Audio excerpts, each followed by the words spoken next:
Hello guys, welcome back to our channel Garuda Highlights and today we are going to do very interesting topic health related.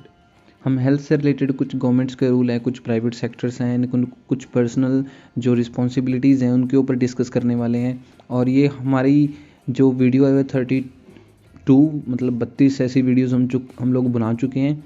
तो इस season के अगर किसी ने previous session से previous episodes नहीं देखे तो प्लेलिस्ट में जाके प्रीवियस एपिसोड्स को देख सकते हैं। और गाइज वीडियो स्टार्ट करने से पहले if you have any kind of inquiry related to the study visa, work और the tourist visa, then you can send your documents or inquiry on the Gmail email ID immigrationgaruda@gmail.com. and today we are going to discuss first about the diet उसके बाद exercise, then government का क्या role है, state और जो private health care system है उसमें क्या मतलब बदलाव या क्या कुछ है वो डिस्कस करेंगे। एंड देन अल्टरनेटिव मेडिसिन के पॉजिटिव और नेगेटिव के बारे में डिस्कस करेंगे। सबसे पहले देखते हैं हम कि डाइट से रिलेटेड क्या कुछ हो सकता है। देखा is the human body require a balance diet. हम लोगों को बैलेंस डाइट की ज़रूरत होती है।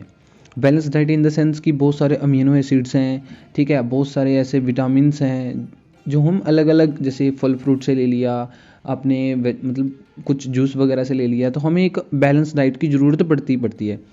Unhealthy diet can cause various health problems.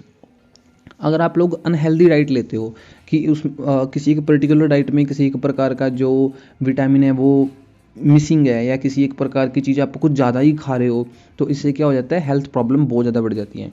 Obesity, diabetes and heart disease are on the increase.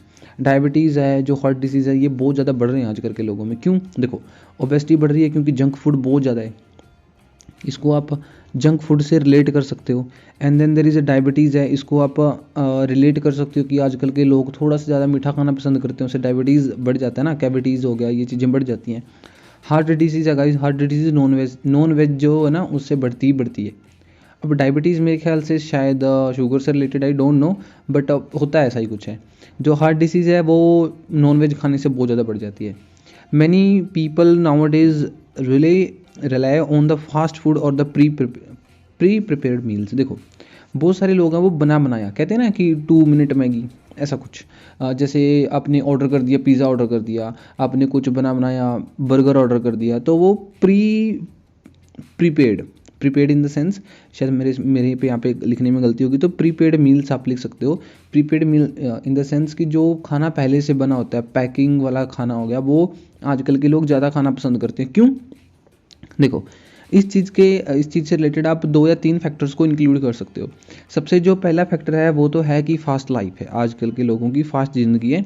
वो सुबह उठते ही ऑफिस उन्होंने जाना ही जाना है, तो उनके पास टाइम तो होता नहीं कि हम कुछ अपना बना लें, तो simply they order on a application, तो वो अपने ऐप पे कहीं से भी ऑर्डर कर देते हैं, सिंपली प्रीपेड फूड।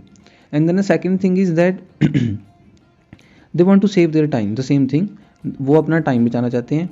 और दूसरा बात होगी, जो प्रीपेड मील्स होती हैं वो हल्की सी कहीं ना कहीं ज़्यादा क्रिस्पी और उनमें ज़्यादा मसाले वगैरह का यूज़ करा जाता है, जो फूडी लोगों को बहुत अच्छा लगता है, कि मतलब ज़्यादा स्वादिष्ट होता है। You can say that because of the taste they also order the prepaid food. This foods often contain too much fat, salt and sugar. Same thing, बहुत ज़्यादा फैट होती है, बहुत ज़्यादा ऑयली होते हैं, उनमें ज़्यादा सॉल्ट का मतलब ज़्यादा मसाले वगैरह ज़्यादा पाए उनमें ज़्यादा होते हैं। Okay, so you can use these words: too much fat, too much oil, too much sugar. So this can also cause the obesity, diabetes and the heart disease again, है ना। तो ये आप इनसे भी रिलेट कर सकते हो तीनों की तीनों चीज़ों को, समझे कि नहीं। नेक्स्ट देखो, they are cheap to buy and very easy to prepare. वो बहुत सस्ते होते हैं, मैगी लेके आओ फटाफट से बन जाएगी, 2 मिनट लगते हैं मैगी बनने में। 2 मिनट तो नहीं लगते वैसे ना, ज़्यादा ही लगते हैं, वो झूठ बोलते हैं एडवर्टीजमेंट वाले। फिर भी बहुत सारे ऐसे अलग अलग टाइप के फूड आइटम्स हैं। Many young people have grown up on a diet of the convenience food. देखो, बहुत सारे जो यंग पीपल है ना वो आजकल किन चीज़ों के ऊपर जी रहे हैं, इन्हीं चीज़ों के ऊपर तो जी रहे हैं। उनके पेरेंट्स भी उनको कुछ नहीं बोलते, they are eating a fast food. वो फास्ट फूड खाते हैं ज़्यादातर, ठीक है। और simply they do, they eat the burger, pizza and everything. So this is really very negative thing in the society. आजकल के बच्चों को आप देख लेना, वो हल्के से सुस्त होंगे, ठीक है। वो ऐसा लगेगा जैसे अभी उठ के आए हैं, ऐसा लगेगा जैसे यार बहुत ज़्यादा थक गए, इन्होंने बहुत ज़्यादा काम किया हुआ है। क्यों? क्योंकि क्या होता है ना गाइस, व्हेन यू ईट ना अनहेल्दी फूड, जब जैसे मान के चलो जिसमें ज़्यादा फैट होती है, ज़्यादा ऑयली होता है, तो अपने आप को लेथार्जिक बना देते हैं। लेथार्जिक का मतलब होता है, लेथार्जिक को मेरे को लिखने दो, लेथार्जिक का मतलब होता है कि आपको सुस्त बना देते हैं ये चीज़ें खाने में। तो गलत है, नहीं खाना चाहिए। आजकल के लोग तो इन्हीं चीज़ों के ऊपर जी रही हैं, बस इन्हीं से अपना पेट भर रही हैं। आपने कभी ये भी सुना होगा कि जो हमारे ओल्डर पीपल थे, ठीक है, बहुत सारे सुना ही होगा आप लोगों ने कि वो ज़्यादा ताकतवर हुआ करते थे, ठीक है, उनको बीमारियां कम होती थी। क्यों? Because they use to eat healthy food, वो हेल्दी खाना खाया करते थे। समझे? आगे चलते हैं। Population in developed countries are increasingly overweight. जो डेवलप्ड कंट्री ना, जैसे America, Britain, you can also say the New Zealand, Australia, Canada, ये सारी की सारी जितनी भी डेवलप्ड कंट्रीज़ है ना, इनमें ओवरवेट की प्रॉब्लम बहुत ज़्यादा बढ़ती जा रही है। क्यों? क्योंकि डेवलप्ड कंट्रीज़ हैं, यहाँ पर पैसा उनके पास है ही है, और दूसरा बात होगी कि चीज़ों की अवेलेबिलिटी बहुत ईजिली उनको मिल जाता है, मतलब ईजिली उनको प्राप्त हो जाती है, कोई भी चीज़ उनको लेनी हो तो इससे वो ज़्यादा खाते हैं, काम उनको कम करना पड़ता है, तो गलत है। गलत इन द सेंस कि फिर उनको ओवरवेट हो जाते हैं। वो ओवरवेट के लिए एक और जो शब्द है हमारे पास, ये है ओबेसिटी, ठीक है। वो ओबीज बन जाते हैं, दे बिकम ओबीज, वो मोटे बन जाते हैं धीरे धीरे फिर। और जब मोटे होएंगे तो मोटे होने से हार्ट डिसीज़ है, डायबिटीज़ है, और बहुत सारे different different kind of problems हैं जो होती हैं। आगे चलते हैं। उसके बाद नेक्स्ट है एक्सरसाइज।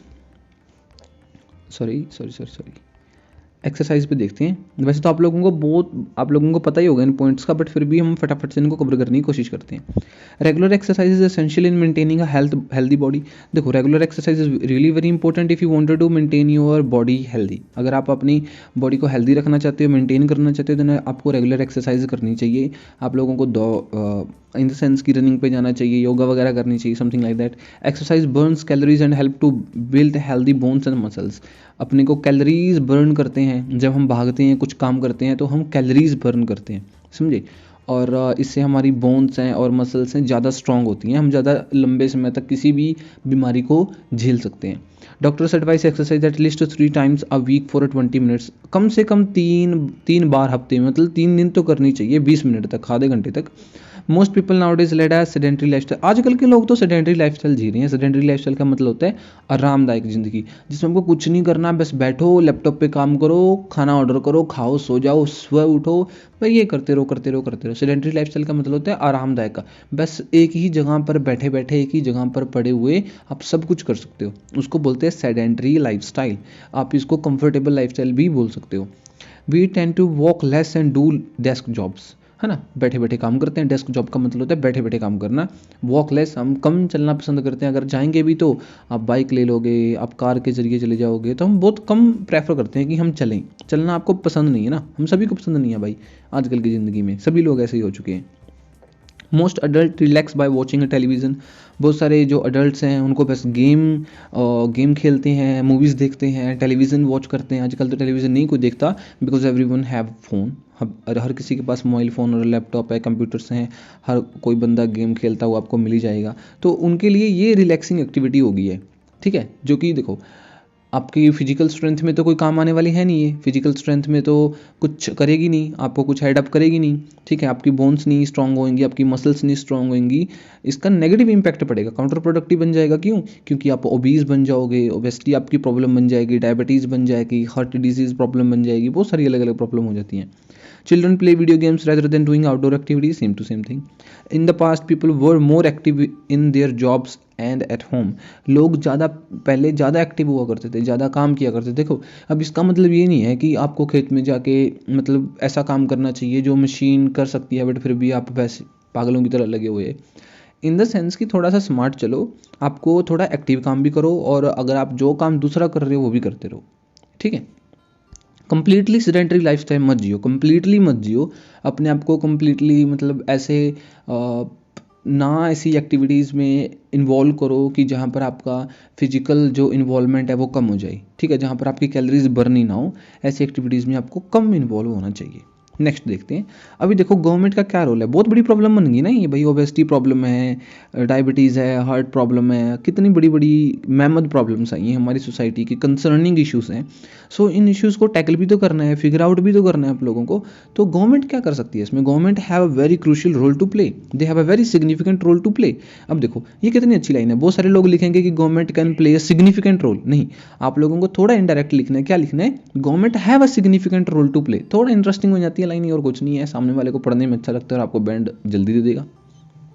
ये होता है ना कि भाई आप लोग कपड़े खरीदने गए, वहाँ पे एक से एक अच्छी अच्छी शर्ट्स हैं लेकिन सारी सिमिलर हैं। आपने देखा कि भाई ये शर्ट थोड़ी सी अलग सी लग रही है, थोड़ी ब्रांडेड सी लग रही है, या फिर थोड़ी सी आउट ऑफ द जोन जा रही है, तब उसको खरीद लोगे ना। तभी same to same things, same to same चीज़ें हम अप्लाई कर सकते हैं हमारे टास्क 2 में।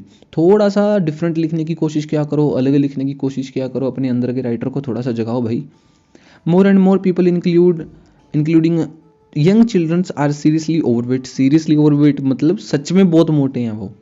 They are at risk of heart disease and diabetes. This situation will increase the burden on a hospital and taxpayers. देखो ये चीज़ ना टैक्स पेयर्स के ऊपर और हॉस्पिटल के ऊपर बर्डन क्रिएट करेगी। क्यों करेगी भाई? देखो हम लोग क्या करते हैं, हम टैक्स देते हैं ना सारे के सारे, वो टैक्स का पैसा कहाँ लगता है? हॉस्पिटल में लगता है। अगर हॉस्पिटल में बर्डन बढ़ेगा तो इन द सेंस कि भाई जो गवर्नमेंट है वो टैक्स ज़्यादा बढ़ा देगी। अगर टैक्स बढ़ा देगी तो टैक्स पेयर के ऊपर भी दिक्कत होगी। तो इन द सेंस कि ये सर्कल में हम ही फंसने वाले हैं। आप खाओगे, आपको बीमार होगे, आप फंसे। आप मेडिसिन लोगे, आप फंसे। उसके बाद जब गवर्नमेंट उसके ऊपर खर्चा करेगी, वो टैक्स पेयर के रूप में कलेक्ट करने की कोशिश करेगी, तब भी आप फंसे। सो एवरी एंगल है ना। अगर हम इसको मल्टी डायमेंशनली देखें तो हर जगह से अपने लिए ही नेगेटिव है ये। नेक्स्ट देखते हैं, hospital rely on a government for a money and resources. सही बात है भाई, गवर्नमेंट्स के ऊपर, रिसोर्सेज के ऊपर ही तो वो डिपेंडेंट होते हैं ना। डिपेंडेंट होते हैं किसके? टैक्स पेयर्स के, जो हमारे पास पैसा आता है। तो वही same to same thing that I already told you. Government should promote a healthy diet and regular exercise. देखो गवर्नमेंट को स्कूल करिकुलम एक्टिविटीज़ में कुछ एडअप कर देना चाहिए ताकि बच्चों को इससे अवेयरनेस मिल सके। ठीक है। दूसरी बात है कि सोसाइटी में कहीं ना कहीं इंफ्रास्ट्रक्चर ऐसा बिल्ड करो, पार्क वगैरह बिल्ड करो, जिम वगैरह बिल्ड करो फ्री ऑफ कॉस्ट, ताकि लोगों को मोटिवेशन मिले, लोगों को इंकरेजमेंट मिले कि वो वहाँ पर जाएँ और अपनी फिजिकल एक्टिविटीज़ करें। गवर्नमेंट ये कर सकती है। और दूसरी बात होगी, देखो अब क्या लिखा था, प्रमोट हेल्दी डाइट। हाँ, अवेयरनेस का भी देखो एक पॉइंट आएगा, अगर नहीं आए तो मैं इंक्लूड करता हूँ। There should be more time for sports and school time. देखो school time table curriculum activities में कुछ एडअप ऐसा करना चाहिए। Unhealthy junk food should be ban from a school. सही बात, जो अनहेल्दी जंक फूड है वो स्कूल जो कैंटीन्स होते हैं वहाँ से बिल्कुल ही हटा देना चाहिए। स्कूल कैंटीन्स में पेटीज मिलती हैं, बर्गर्स मिलते हैं, बहुत सारी ऐसी अनहेल्दी डाइट्स मिलती हैं, उनको हटा देना चाहिए, बिल्कुल बैन कर देना चाहिए स्कूल अथॉरिटीज़ के द्वारा, और गवर्नमेंट इनको रेगुलेट कर सकती है। ऐसा हो सकता है। जो स्कूल के आसपास की, मान के चलो यहाँ पर स्कूल है, जितनी भी इसके आसपास की शॉप है दूर दूर तक, वहाँ पर ऐसा जंक फूड नहीं मिलना चाहिए। ये गवर्नमेंट इंश्योर कर सकती है इन चीज़ों को।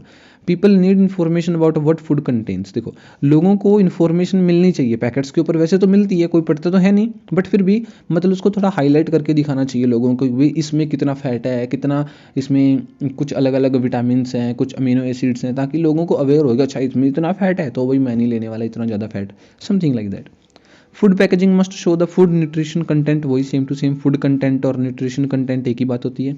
The British government recommended eating British government की बात हो रही है, इसको छोड़ दो बात, ठीक है, क्योंकि ये कोई टास्क 2 से रिलेटेड कोई पॉइंट आने वाला नहीं है, तो गवर्नमेंट से रिलेटेड है। क्योंकि मेरे ख्याल से जो ये PDF है जहाँ से मैंने मतलब ये पॉइंट्स वगैरह उठाए वेबसाइट से, वो ब्रिटिश वेबसाइट होएगी, तो वहाँ से मैंने पॉइंट सीधा कॉपी करे और उसको थोड़ा सा एडिट करके यहाँ पे लिख रखा है। चलो कोई बात नहीं, नेक्स्ट चलते हैं। देखो स्टेट हेल्थ सिस्टम और प्राइवेट हेल्थ सिस्टम के दोनों के एडवांटेजेस देखते हैं। डिसएडवांटेज तो आप लोगों को पता ही है। स्टेट में मतलब पब्लिक में क्या होता है कि वहाँ पर सुविधाएं नहीं होती, इंफ्रास्ट्रक्चर नहीं होता, फैसिलिटीज़ नहीं होती, लोग मर जाते हैं, मेडिसिन नहीं होती, ये तो आपको सबको पता है। डॉक्टर टाइम पे नहीं आता, ठीक है। एडवांटेज देख लेते हैं उसके। Health care should be available everyone for free. जो सभी के लिए फ्री होता है, सबसे अच्छी बात है ये, मतलब बहुत कम पैसे लगते हैं, कॉस्ट इफेक्टिव है, चीप है। State health care is paid by the government using money from the taxes. वही सेम टू सेम चीज़। Everyone has access to the same quality care in the treatment. हर किसी के लिए वहाँ पर सेम काइंड ऑफ ट्रीटमेंट मिलता है, किसी को मतलब कोई डिस्क्रिमिनेशन नहीं होता, ठीक है। सभी को सेम देने के चक्कर में तो फैसिलिटीज़ भी तो नहीं है वहाँ पे बहुत सारे गवर्नमेंट हॉस्पिटल्स में। देखो भाई, I am not talking about the big cities. Big cities are well equipped, वहाँ पर सबसे अच्छी फैसिलिटीज़ हैं, सबसे अच्छा ट्रीटमेंट मिलता है, but I am talking about the ground level problems like in the villages, in the towns. वहाँ पर private health care is unfair because only wealthy people can afford it. देखो प्राइवेट हेल्थ केयर में क्या होता है कि wealthy people ही afford कर सकते हैं इसको, जबकि जो गरीब लोग हैं वो अपने सरकारी हॉस्पिटल में जाके मेडिसिन हैं, इलाज, ट्रीटमेंट वगैरह करवा सकते हैं। The national health service in the UK provide a free health care for every residents. देखो हमारे यहाँ तो फिर भी कुछ ना कुछ चार्जेस वगैरह लिए जाते हैं इंडिया में, बिकॉज हम एक डेवलपिंग कंट्री हैं, हमको बहुत सारी चीज़ों के ऊपर इन्वेस्ट अभी करना है। लेकिन UK जैसी कंट्रीज़ में, जैसे कनाडा हो गया, अमेरिका हो गया, वहाँ पर क्या है कि हेल्थ केयर फैसिलिटीज़ ज़्यादा फ्री हैं, as compare to the other countries. ठीक है। State hospitals are often very large and difficult to run. देखो जो स्टेट हॉस्पिटल्स होते हैं कभी कभी बहुत बड़े होते हैं और डिफिकल्ट टू रन होते हैं। क्यों? क्योंकि वहाँ पर बर्डन उनके ऊपर ज़्यादा होता है, ज़्यादा पेशेंट्स होते हैं। तो ऐसे हालातों में हम प्राइवेट हेल्थ केयर फैसिलिटीज़ का फ़ायदा उठा सकते हैं। कैसे? Private hospitals have a shorter waiting list, वहाँ पर शॉर्टर वेटिंग लिस्ट होती हैं, ज़्यादा फैसिलिटीज़ होती हैं। ठीक है। उन लोगों को ज़्यादा कस्टमर्स गैदर करने पड़ते हैं, इसके चक्कर में उनको ज़्यादा फटाफट काम करना पड़ता है। तो ये एक पॉजिटिव है उनके लिए और लोगों के लिए भी है। क्यों लोगों के लिए है? Because they can get a treatment very fast. Got it? Patient can benefit from faster treatment. Many people prefer to pay for more personal services. देखो बहुत सारे लोग हैं उनके पास पैसा है तो वो क्या सोचते हैं कि भाई प्राइवेट हॉस्पिटल में चलते हैं, अच्छा इलाज होगा, अच्छा सैनिटाइजर होगा, मतलब सैनिटाइज्ड होगा सब कुछ, अच्छी फैसिलिटीज़ मिलेंगी, मेडिसिन जल्दी मिल जाएगी, केयर अच्छे से हो जाएगी। तो कई लोगों के पास जिनके पास पैसा है वो तो प्राइवेट हॉस्पिटल्स में ही जाते हैं। Patients have their own room and more comfortable facilities. Of course they have a personal room. उनके पास पर्सनल रूम होते हैं और ज़्यादा फैसिलिटीज़ होती हैं। इमरजेंसी के लिए भी डॉक्टर अवेलेबल होते हैं। बहुत सारे लोग तो पर्सनल नर्स भी रख लेते हैं।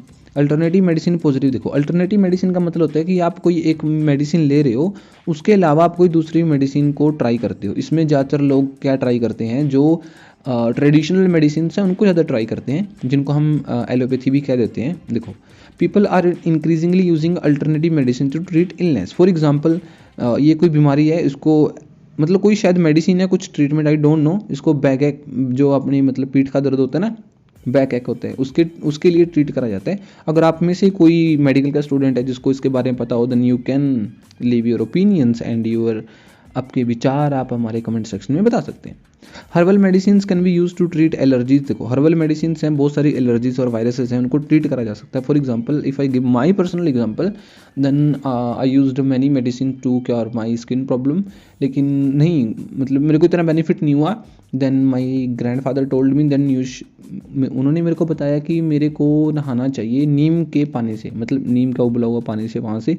तो मैं उसके साथ अभी मतलब जो भी है अभी थोड़ा थोड़ा ठीक है, मतलब स्किन प्रॉब्लम धीरे धीरे मेरी ठीक हो रही है। तो ये पर्सनल एग्जांपल है, मेरा पर्सनल ओपिनियन है।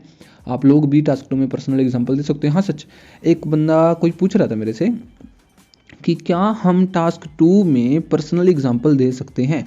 तो भाई हाँ बिल्कुल दे सकते हैं। आप लोग अपना पर्सनल एग्जांपल भी दे सकते हो, लेकिन वो लेजिटिमेट होना चाहिए। लेजिटिमेट इन द सेंस कि वो पढ़ने वाले को लगना चाहिए कि हाँ ऐसा कुछ हो सकता है सोसाइटी में, ऐसा कुछ हो सकता है रियल लाइफ में। फालतू की बकवासबाजी नहीं करनी है अपने एग्जाम्पल में ना, कि मेरा दादाजी था जी, उसने ये कर दिया, वो कर दिया, ये हो गया जी, वो हो गया। अच्छे अच्छे वर्ड्स का चूज़ करना जो मतलब सही मायने में ठीक हो। फॉर एग्जांपल देखो अभी मैंने एक सीरीज़ मतलब हम लोग प्रिपेयर कर रहे हैं उसमें वोकैबुलरी की, उसमें आप लोगों को बताऊंगा कि एक राइट वोकैबुलरी क्या होती है, एक रॉन्ग वोकैबुलरी क्या होती है। आप लोग सिनोनिम्स के पीछे भागते हो, वो गलत क्यों है, और एक अच्छी वोकैबुलरी किसे कहते हैं। We will discuss those things in the vocabulary session. उसके कुछ मतलब 90 या 20 वीडियोज़ होने वाली हैं, लंबी थोड़ी होंगी क्योंकि उसमें बहुत सारी वर्ड्स मैंने ऐड अप करे हैं कुछ अच्छे अच्छे, तो वहाँ पर डिस्कस करेंगे। बट अभी के लिए देखो कि पर्सनल एग्जाम्पल आप लोग ऐड कर सकते हो। Many patients report positive experience with the teacher. मैं भी एक पेशेंट हूँ, मैंने भी पॉजिटिव एक्सपीरियंस रिपोर्ट करा है। Some traditional cures have been used for 100 of years। देखो बहुत सारी ट्रेडिशनल क्योर्स हैं वो 100 of years से चल रही हैं, लोग उनको मानते भी हैं और वो काम कर भी रही हैं। लेकिन क्या होता है कि देखो हमको नहीं पता कि उनके बेनिफिट होते भी हैं या नहीं होते, क्योंकि हमने अभी तक इनके ऊपर कुछ रिसर्चेस वगैरह नहीं करी। जो अल्टरनेटिव मेडिसिन के ऊपर है कोई रिसर्च नहीं हुई, हमने अभी तक उन चीज़ों को ऑब्जर्व भी नहीं करके देखा, तो इसके साइड इफ़ेक्ट भी हो सकते हैं, है ना। They may cause unknown side effect हो सकते हैं, बिकॉज हमको नहीं पता ना उनमें कौन कौन सी इंग्रेडिएंट्स डले हैं, उनमें मतलब ऐसा क्या कुछ है, कौन कौन से एसिड्स हैं, कौन सी मेडिसिन हैं। इंग्रेडिएंट इन द सेंस कि उसमें कौन कौन से कंपोनेंट डले हैं, अपने को नहीं पता। जब तक अपने को कंपोनेंट की कंपोजिशंस नहीं पता तो हम नहीं बता सकते कि उसके पॉजिटिव ज़्यादा होंगे क्या नेगेटिव ज़्यादा होंगे, ठीक है ना। People should trust the opinions of the qualified doctors. Qualified doctors की ही ओपिनियन आप लोगों को माननी चाहिए। और अगर आप लोगों को कोई फालतू का डॉक्टर बने तो उसको बोलो कि भाई अपने डॉक्टरबाजी आप अपने घर रखो। An illness could get worse without treatment from a doctor. अगर आप दवाई नहीं लोगे कोई बीमारी ज़्यादा बड़ा रूप ले लेती है, सही है ना। ये तो सही बात है, कोई बीमारी है छोटी सी बीमारी होगी, मान के चलो अभी आपको खांसी है, आपको मान के चलते हैं you have a cough, you have a cold, then if you want go to the doctor for the consultation, or if you want go to the doctor to have the medicine, then it can get worse. तो इसमें आपको जैसे अभी तो Zika virus चल रहा है, तो उसके भी लक्षण ऐसे ही होते हैं, खांसी जुकाम बुखार होता है सिंपली, और बंदा मर जाता है। ठीक है, तो डॉक्टर्स के पास आपको ट्रीटमेंट के लिए जाना चाहिए, it is very very important. Next देखते हैं हमारे पास कौन सी स्लाइड है। हाँ, तो इसी के साथ गाइज जो आज का हमारा टॉपिक है ये होता है ख़त्म। होप आप लोगों को ये वीडियो अच्छी लगी होगी। अगर लगी तो डोंट फॉरगेट कि हमारे चैनल को सब्सक्राइब करें, लाइक करें, शेयर करें, और कमेंट सेक्शन में आप अपनी ओपिनियंस देना मत भूलना। दूसरी बात कि अगर आप लोगों को चाहिए कि आप अपना कोई टास्क 2 है, कोई टॉपिक है, ठीक है, तो आप अपने कमेंट सेक्शन में लीव कर सकते हो कि ये जो क्वेश्चन है इससे रिलेटेड मेरे को प्रॉब्लम है, तो हम लोग कोशिश करेंगे कि हम उस प्रॉब्लम्स के डिफरेंट पर्सपेक्टिव्स को डिस्कस करें ऐसी ही वीडियोज़ में। ठीक है, क्योंकि देखो गाइस टास्क 2 के जो टॉपिक्स हैं ना वो 300 के आसपास हैं, और 300 के आसपास हर एक टास्क 2 पे वीडियो बनाना थोड़ा सा मुश्किल है, क्योंकि कुछ क्वेश्चन तो ऐसे हैं जो बहुत ज़्यादा सिंपल हैं। समझिए मैं क्या बोल रहा हूँ, क्योंकि उससे रिलेटेड आप लोगों को कंटेंट मिल ही जा रहा है, आप लोगों के पास सैम्पल्स पड़े हैं, सब कुछ पड़ा है, तो आप वहाँ से रीड कर सकते हो। हमारे टेलीग्राम चैनल पे हमने सभी PDFs को अपलोड कर रखा है, वहाँ पर भी जा सकते हो। तो फिर भी अगर आपको लगता है कि भाई ये टॉपिक कुछ ज़्यादा ही कैडा आ गया, कोई ज़्यादा ही अच्छा आ गया, कोई मतलब खतरनाक सा टॉपिक आ गया, आप कमेंट सेक्शन में लीव कर सकते हो, हम उसके ऊपर फिर डिस्कस कर लेंगे। सही है ना? तो इसी के साथ हम आज की वीडियो को करते हैं ख़त्म, और मिलते हैं आपको नेक्स्ट वीडियो में। तब तक के लिए जय हिंद, जय भारत।